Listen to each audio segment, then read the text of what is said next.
So after Zebec, or ZBCN, released their updated 2026 roadmap and tokenomics, they added Spaces today, and a lot of people were really excited about that Spaces and what they were going to be doing moving forward in the year 2026. I found myself really asking the same question I always ask myself: who are the people behind this project? See, roadmaps are plans, and tokenomics are structures or infrastructure, but who are the people who are going to be responsible for actually executing this? So instead of reacting emotionally and price focused, I've spent some time researching the co-founder and leadership behind the Zebec CBN network, and not the hype around it. I just want to know the human beings that are actually building this thing. So when I deep dive into founders of a project, I'm usually trying to answer a few basic questions here. Have they built hard things before? What is their background? Is it finance, crypto, tech? Is it a mix of those? And does their background actually match the project that they're trying to build? And that's what I've done here.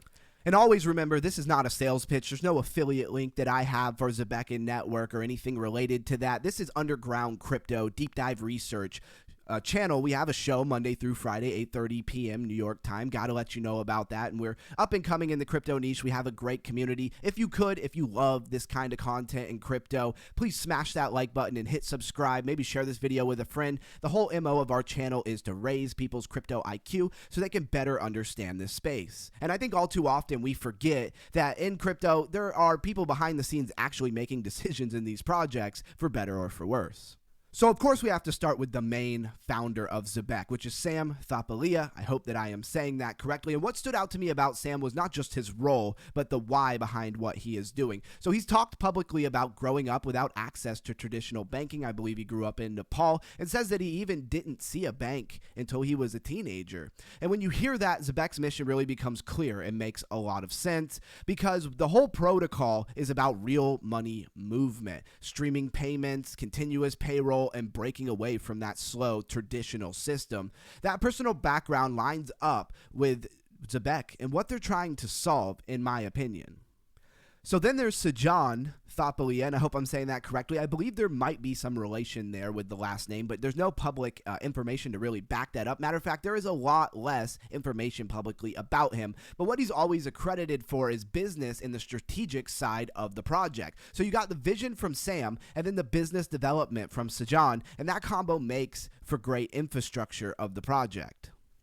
Another name you'll see a lot is the Simon Babakhani, I believe that's correct, and he's often referred to as the COO. He's often described in leadership and operation roles.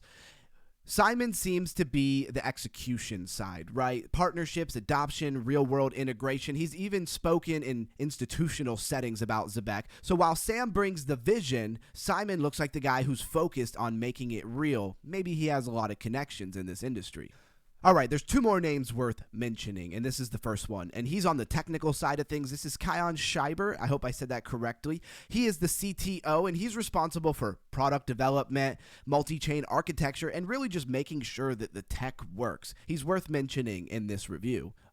The second person worth mentioning, and to save myself the embarrassment, I won't try to say her last name, but this is Elena. She's also on the technical side of things. She is the CMO of Zebec, and she handles communication, partnerships, and ecosystem growth. So you've got vision, operation, engineering, and marketing. That's a full leadership stack, and I'm really liking what I'm finding here with the way that they've set up their hierarchy, or the upper management, if you will, of Zebec.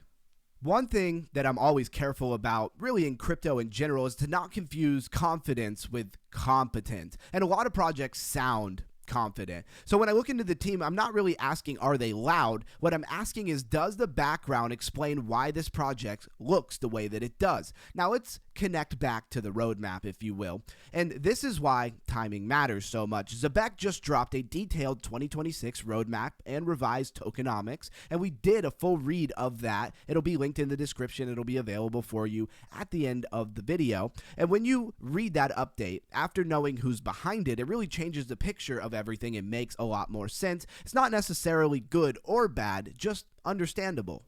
So the quiet part out loud, right?